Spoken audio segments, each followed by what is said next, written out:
Assalamualaikum warahmatullahi wabarakatuh. Bismillahirrahmanirrahim. Wassalatu wassalamu ala asyrafil anbiya'i wal mursalin. Sayyidina Muhammadin wa ala alihi wa sahbihi ajma'in. Perkenalkan, kami kelompok 1 dengan materi konsep profesi kependidikan dalam mata kuliah profesi kependidikan. Dalam mata kuliah ini diampu oleh Ibu Dr. Ririanti Rahmani, SPSI, MPD, serta Dr. Suyatno, MPD. Kelompok kami terdiri dari LG Fahrianur, saya sendiri Erlina, Hani Sapna, serta Nuk Kriangga. Jadi, pada materi konsep profesi kependidikan ini, terdapat 4 pokok pembahasan.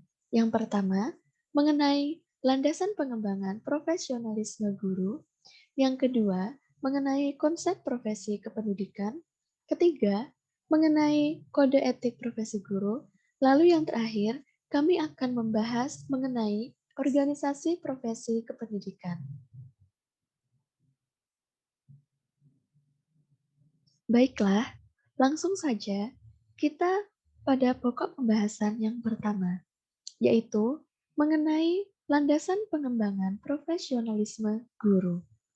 Sebagai suatu profesi, seorang guru harus berkembang sesuai dengan persyaratan profesionalismenya. Dikarenakan profesi seorang guru bertugas memberikan pelayanan kepada masyarakat dan anak didik. Maka untuk itu diperlukan pengetahuan, keterampilan, sikap, serta kemampuan yang selalu berkembang. Adapun landasan yang digunakan mengapa profesi kependidikan harus dikembangkan, yaitu terdapat 3 landasan. Yang pertama, landasan filosofis, kedua, landasan yuridis, serta yang ketiga, yaitu landasan psikologis. Yang pertama, terdapat landasan filosofis. Guru pada hakikatnya merupakan seorang pendidik yang bertugas sebagai pemimpin atau pelayan agogos.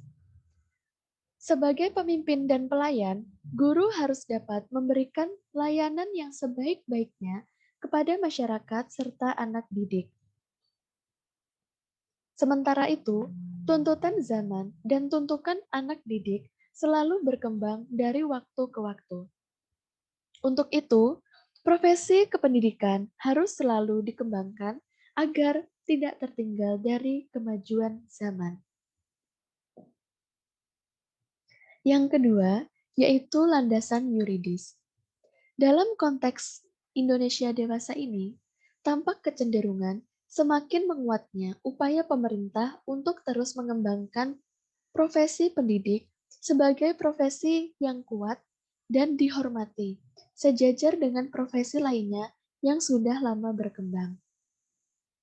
Hal ini dapat kita lihat pada UU nomor 14 tahun 2005 tentang guru dan dosen, di mana UU ini menggambarkan bagaimana pemerintah mencoba mengembangkan profesi pendidik melalui perlindungan hukum dengan standar tertentu yang diharapkan dapat mendorong pengembangan profesi kependidikan.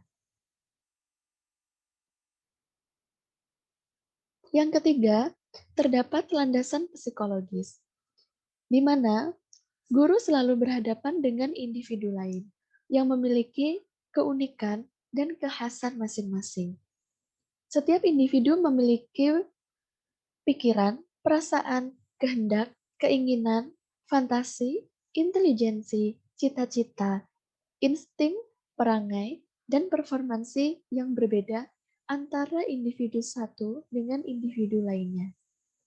Jika guru tidak selalu meningkatkan pemahaman terhadap individu lain, dalam hal ini yaitu anak didik, maka ia tidak dapat menerapkan strategi pelayanannya sesuai dengan keunikan anak didik tersebut.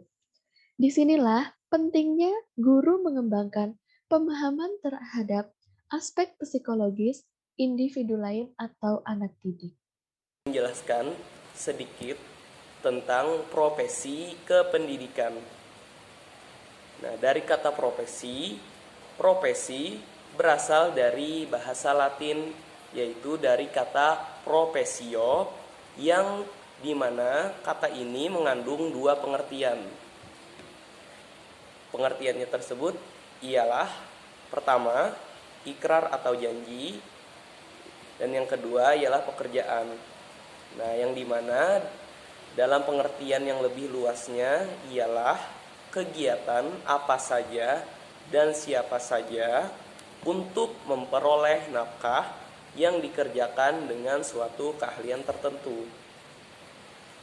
Untuk pengertian yang lebih sempitnya, profesi ialah kegiatan yang dijalankan berdasarkan keahlian tertentu dan juga dituntut pelaksanaan norma-norma sosial dengan baik. Profesi bisa disebut sebagai pekerjaan, namun pekerjaan tidak bisa disebut sebagai profesi. Karena profesi itu sendiri ialah bagian dari pekerjaan. Profesi ialah pekerjaan yang mengandalkan suatu keterampilan dan juga keahlian khusus. Misalkan seperti dokter, guru, hakim, tentara, polisi, dan lain sebagainya.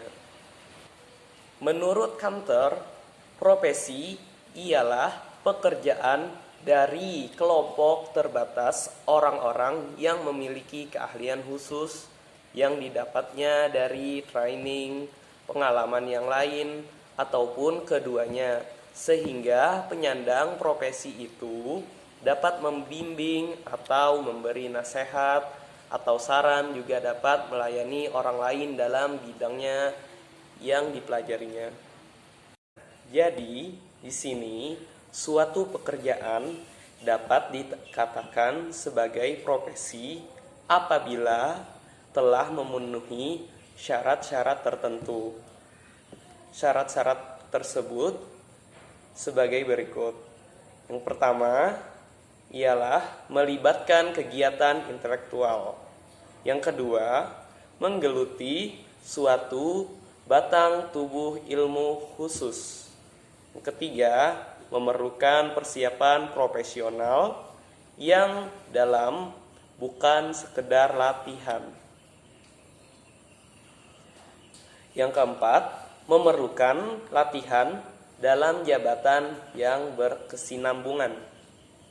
Yang kelima, menjanjikan karir hidup dan keanggotaan yang permanen. Untuk profesi kependidikan itu sendiri ialah profesi yang berkembang terus-menerus dan saling berhubungan antara LPTK dengan praktek pendidikan. Kekerdilan profesi guru dan ilmu pendidikan dikarenakan terputusnya program pre-service dan in-service, sebab pertimbangan birokratis yang kaku atau manajemen pendidikan yang lemah. Tentang profesi guru menurut Undang-Undang Nomor 14 Tahun 2005 tentang guru dan dosen harus memiliki prinsip-prinsip profesional seperti tercantum pada pasal 5 ayat 1, yaitu profesi guru dan dosen ialah bidang pekerjaan khusus yang memerlukan prinsip-prinsip profesional sebagai berikut. 1. Memiliki bakat, minat, panggilan jiwa, dan idealisme. 2. Memiliki kualifikasi pendidikan dan latar belakang pendidikan sesuai dengan bidang tugasnya. 3. Memiliki kompetensi yang diperlukan sesuai dengan bidang tugasnya. 4. Mematuhi kode etik profesi. 5. Memiliki hak dan kewajiban dalam melaksanakan tugas. 6. memperoleh penghasilan yang ditentukan sesuai dengan prestasi kerjanya. 7. Memiliki kesempatan untuk mengembangkan profesinya secara berkelanjutan. 8. Memperoleh perlindungan dari hukum dan melaksanakan tugas profesionalnya. Dan yang terakhir, 9. Memiliki organisasi profesi yang berbadan hukum. Profesi guru atau profesi kependidikan ialah profesi yang sangat penting dalam kehidupan suatu bangsa. Karena guru ialah yang mendominasi dalam suatu proses pendidikan, sehingga kualitas pendidikan banyak ditentukan oleh kualitas pendidik dalam menjalankan peran dan tugasnya di masyarakat. Assalamualaikum warahmatullahi wabarakatuh. Selanjutnya kita akan membahas kode etik profesi guru. Pengertian kode etik guru Indonesia. Etika didirikan oleh Socrates. Socrates adalah seorang filsuf yang hidup di zaman Romawi. Socrates ini juga yang memimpin ilmu etika struktural. Menurut Adinegoro Sudarno dan lain-lain menulis dalam Ensiklopedia Teori Umum bahwa etika berasal dari istilah etika yang artinya ilmu yang layak atau ilmu moral. Secara etimologis, etika berasal dari dua kata yaitu norma dan moralitas, di mana norma artinya aturan, sedangkan moralitas artinya tingkah laku atau perilaku. Menurut definisi Elizabeth, tingkah laku adalah apa yang bisa disebut moralitas sejati, tidak hanya sesuai dengan standar sosial, tetapi disertai dengan otoritas eksternal ke internal. Adapun fungsi kode etik guru Indonesia yang pertama, membuat guru memiliki pedoman dan petunjuk yang jelas saat menjalankan tugasnya untuk menghindari penyimpangan profesional. Yang kedua, dapat membantu guru untuk bertanggung jawab atas profesinya. Yang ketiga, memungkinkan industri pengajaran untuk menghindari ketidaksepakatan dan konflik internal. Yang keempat, memungkinkan guru untuk meningkatkan kualitas dan kuantitas layanan. Dan yang kelima, karir seperti ini dapat membantu memecahkan masalah dan mengembangkan diri. Selanjutnya yaitu organisasi profesi kependidikan. Adapun fungsi organisasi bagi guru yang pertama, fungsi pemersatu. Fungsi pemersatu ini untuk mempersatukan berbagai potensi profesi kependidikan dalam menghadapi kompleksitas tantangan dan harapan masyarakat pengguna jasa kependidikan. Dan yang kedua, fungsi peningkatan kemampuan profesi. Fungsi ini untuk meningkatkan kemampuan profesionalisasi seorang guru dalam mengikuti organisasi.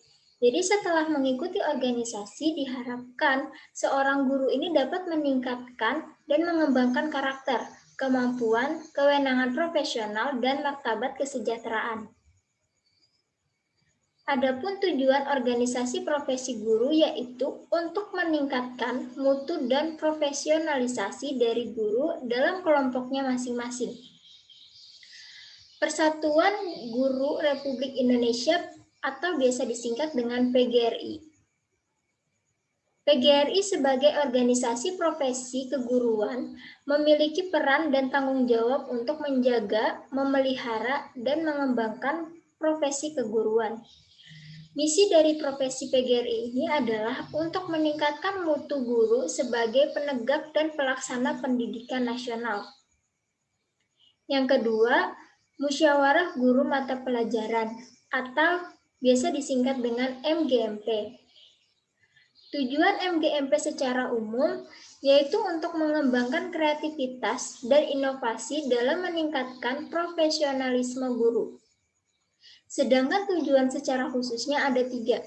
Yang pertama, memperluas wawasan dan pengetahuan guru mata pelajaran dalam upaya mewujudkan pembelajaran yang efektif dan efisien.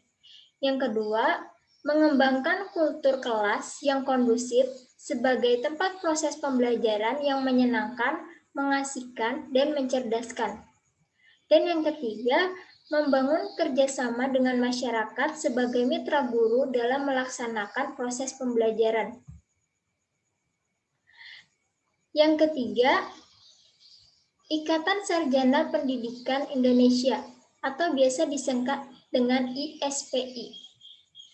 Ada 7 rumusan tujuan dari ISPI ini. Yang pertama, menghimpun para sarjana pendidikan dari berbagai spesialisasi di seluruh Indonesia. Yang kedua, meningkatkan sikap dan kemampuan profesional para anggotanya. Yang ketiga, membina serta mengembangkan ilmu, seni dan teknologi pendidikan dalam rangka membantu pemerintah mensukseskan pembangunan bangsa dan negara. Yang keempat, mengembangkan dan menyebarkan gagasan-gagasan baru dan dalam bidang ilmu seni dan teknologi pendidikan. Yang kelima, melindungi dan memperjuangkan kepentingan profesional para anggota. Yang keenam, meningkatkan komunikasi antara anggota dari berbagai spesialisasi pendidikan. Dan yang terakhir, menyelenggarakan komunikasi antara organisasi yang relevan. Organisasi yang keempat, EPBI atau Ikatan Petugas Bimbingan Indonesia. EPBI bertujuan untuk: pertama, menghimpun para petugas di bidang bimbingan dalam wadah organisasinya. Yang kedua, mengidentifikasi dan menginventarisasi tenaga ahli, keahlian, dan keterampilan, teknik alat dan fasilitas yang telah dikembangkan di Indonesia di bidang bimbingan. Dengan demikian dimungkinkan pemanfaatan tenaga ahli dan keahlian tersebut dengan sebaik-baiknya.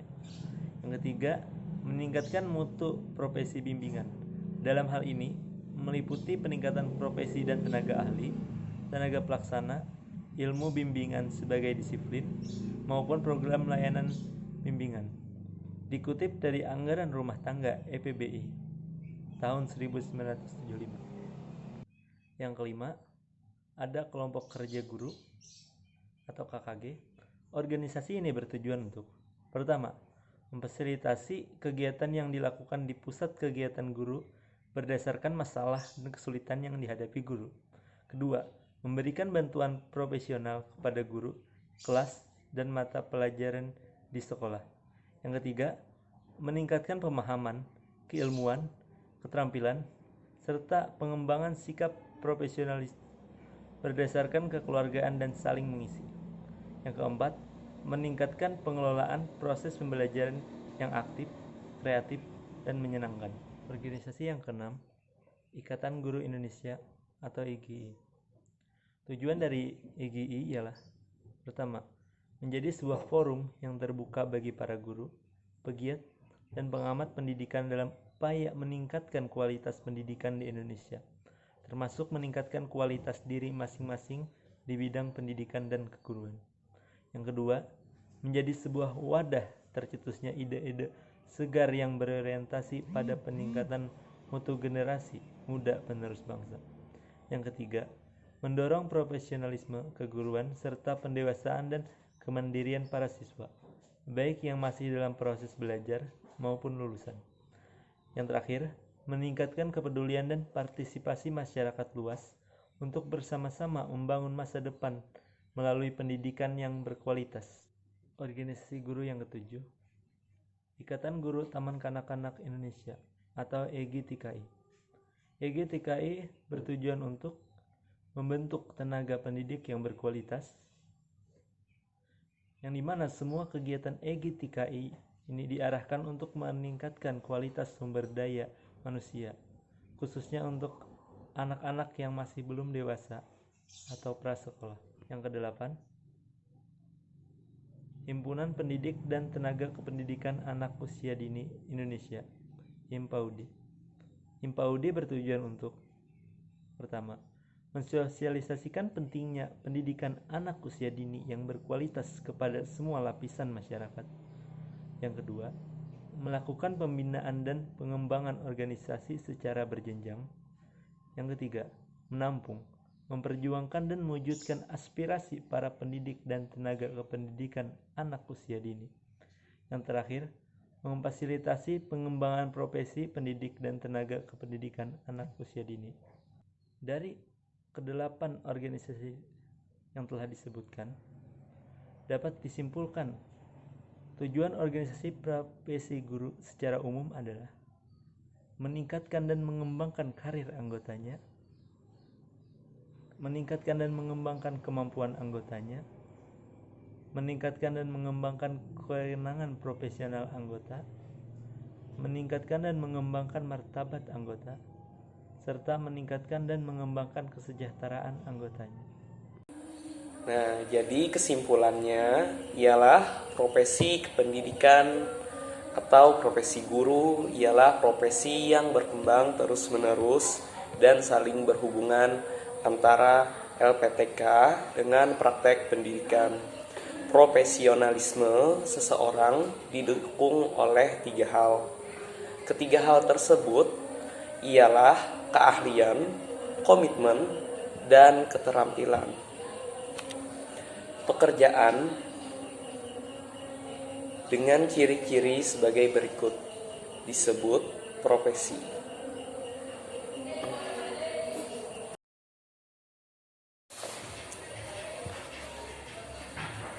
Jadi, pekerjaan dapat dikatakan sebagai profesi apabila pekerjaan tersebut memiliki ciri-ciri sebagai berikut.